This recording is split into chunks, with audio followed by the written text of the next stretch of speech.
आसमानों से कहो अपनी औकात में रहें, हम परों से नहीं हौसलों से उड़ा करते हैं।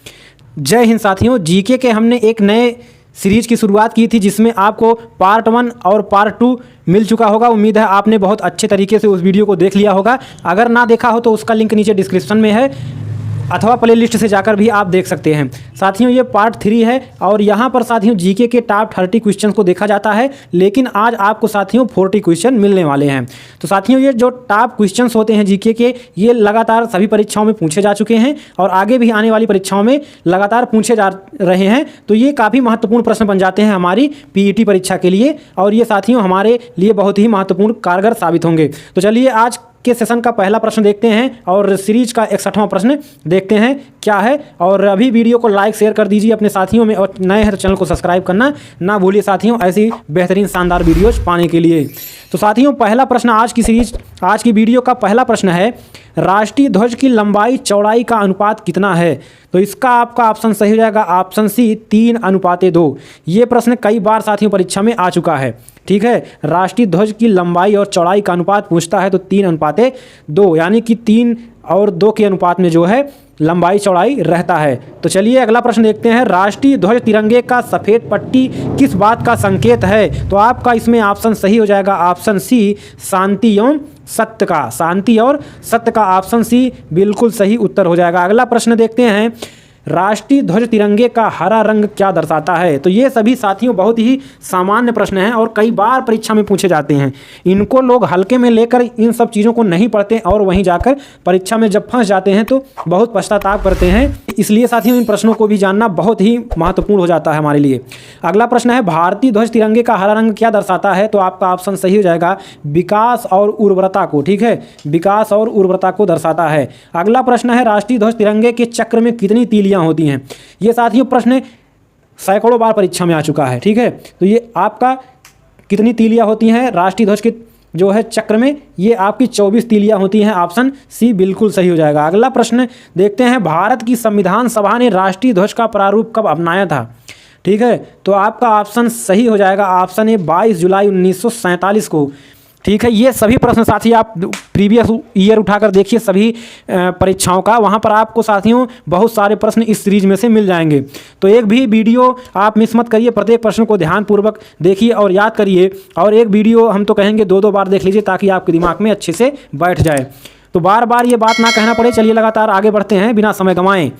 भारत की संविधान सभा ने राष्ट्रीय ध्वज का प्रारूप आपका साथियों 22 जुलाई 1947 को अपनाया था। आगे बढ़ते हैं, भारत का राष्ट्रीय पक्षी है? तो भारत का राष्ट्रीय पक्षी आपका है साथियों मोर। ऑप्शन बी बिल्कुल सही हो जाएगा, भारत का राष्ट्रीय पक्षी मोर है। भारत का राष्ट्रीय पुष्प क्या है साथियों? तो ये आपका ऑप्शन सही हो जाएगा ऑप्शन ए कमल जो है भारत का राष्ट्रीय पुष्प है।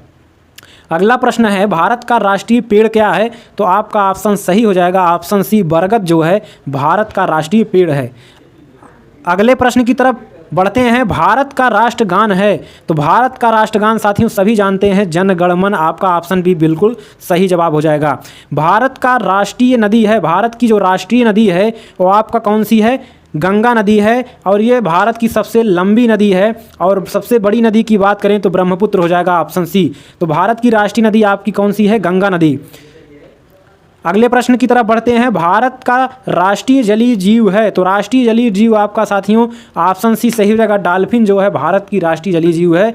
तो वीडियो कैसा लग रहा है साथियों, एक बार लाइक जरूर करिएगा और हमारे चैनल को सब्सक्राइब कर लीजिए ताकि सभी वीडियो आप तक पहुंचती रहें। प्ले लिस्ट से जाकर अन्य थ्योरी की वीडियो भी आप देखते रहें जो आपकी पेट परीक्षा के लिए साथियों रामबाण साबित होने वाले हैं।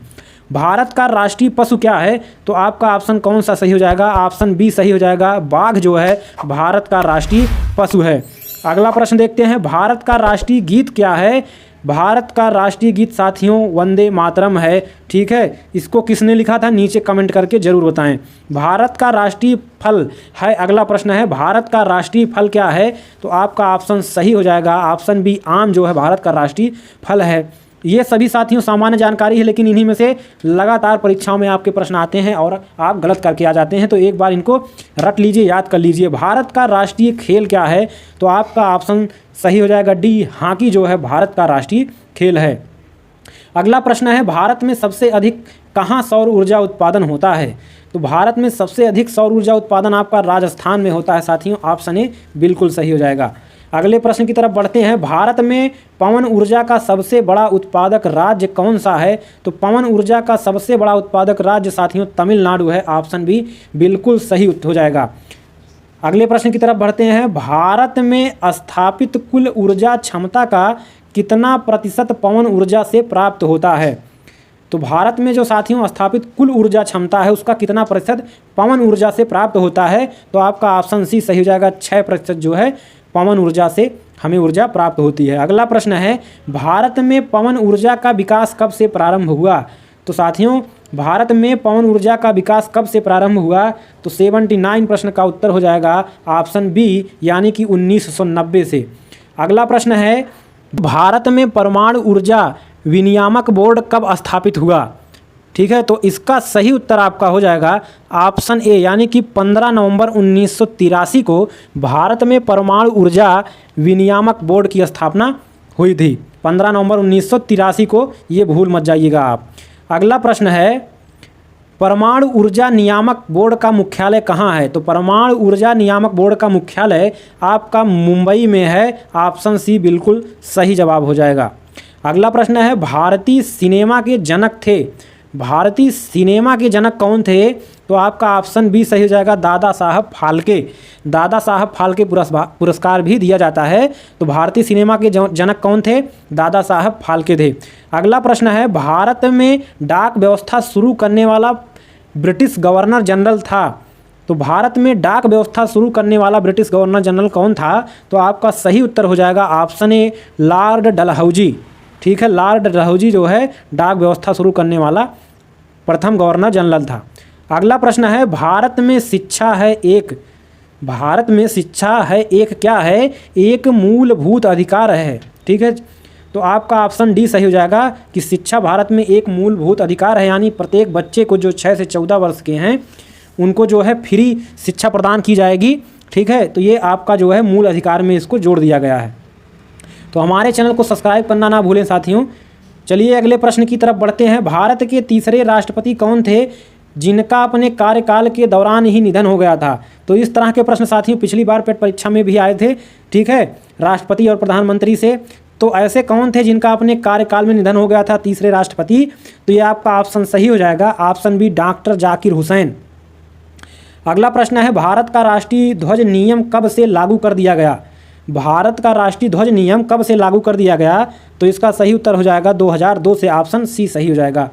कौन सा नदी दक्षिण भारत की गंगा कहलाती है?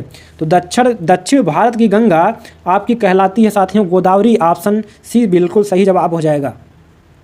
ऐसी ही प्रश्नों की बेहतरीन श्रृंखला के लिए आप हमारे चैनल को सब्सक्राइब करना ना भूलें साथियों। अगला प्रश्न है साथियों आपका, प्रतिवर्ष भारत का बृहत्तम पशु मेला लगता है।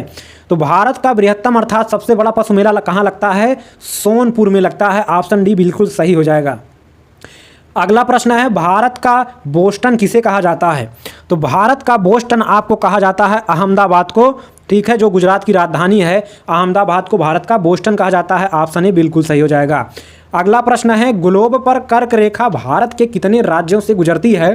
तो साथियों कितने राज्यों से? 8 राज्यों से गुजरती है। आपका ऑप्शन बी सही हो जाएगा, 8 राज्यों से होकर गुजरती है कर्क रेखा। ठीक है, आपका एक ट्रिक भी है, मित्र पर गमछा झार।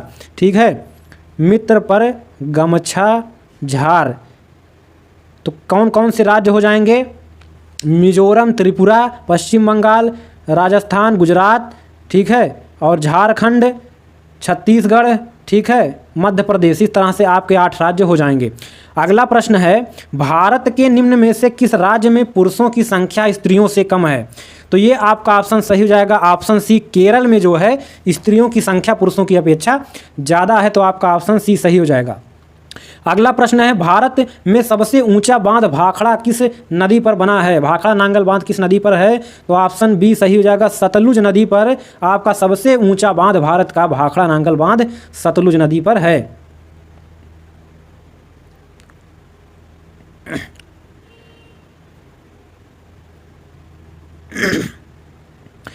अगला प्रश्न है, भारत की पहली आयरन स्टील कंपनी कहाँ की गई या कहाँ स्थित है भारत की पहली आयरन स्टील कंपनी? तो ये आपका सही उत्तर हो जाएगा जमशेदपुर में। ऑप्शन ए बिल्कुल सही हो जाएगा। 93 का ऑप्शन ए जमशेदपुर में प्रथम आयरन स्टील कंपनी। ठीक है, अगला है भारत का कौन सा राज्य शक्कर का कटोरा कहा जाता है? शक्कर मतलब चीनी का कटोरा, तो आपका ऑप्शन डी सही हो जाएगा। उत्तर प्रदेश को जो है शक्कर का कटोरा, सबसे ज़्यादा चीनी मिले उत्तर प्रदेश में, सबसे ज़्यादा चीनी उत्पादन उत्तर प्रदेश में होता है, सबसे ज़्यादा गन्ना उत्पादन उत्तर प्रदेश में होता है, इसलिए उत्तर प्रदेश को चीनी का कटोरा कहा जाता है। अगला प्रश्न है भारत में कितने राष्ट्रीय राजमार्ग हैं? तो भारत में कितने राष्ट्रीय राजमार्ग हैं? बहुत ही महत्वपूर्ण प्रश्न है। 228 राष्ट्रीय राजमार्ग हैं। ठीक है, अर्थात ऑप्शन डी सही हो जाएगा। अगला प्रश्न है भारत का एकमात्र स्थान जहां टीन पाया जाता है, तो कहां पाया जाता है? Option B Hazaribagh. ठीक है, हजारीबाग में ही ऐसा स्थान है जहां टीन पाया जाता है। अगला प्रश्न है वह नदी घाटी जिसे भारत का रूर के नाम से जाना जाता है, भारत का रूर के नाम से किस नदी घाटी को जाना जाता है? तो ऑप्शन बी सही हो जाएगा आपका दामोदर नदी को। ठीक है, आपका दामोदर नदी बिल्कुल सही हो जाएगा, भारत का रूर। अगला प्रश्न है भारत में किस राज्य को भारत का खाद्यान्न भंडार के रूप में जाना जाता है? तो भारत का खाद्यान्न भंडार के रूप में किस राज्य को जाना जाता है? तो आपका ऑप्शन बी सही हो जाएगा, पंजाब को। अगला प्रश्न है शांत घाटी स्थित है, ये साथियों आपका टेट सुपर टेट इसके अलावा जितने भी प्रतियोगी परीक्षा हैं ये प्रश्न सब में पूछा जा चुका है कि शांत घाटी स्थित है, तो आपका ऑप्शन सही हो जाएगा ऑप्शन सी केरल में। कहाँ पर है? ऑप्शन सी केरल में क्या है? कौन सी घाटी? शांत घाटी है। अगला है मदुरै।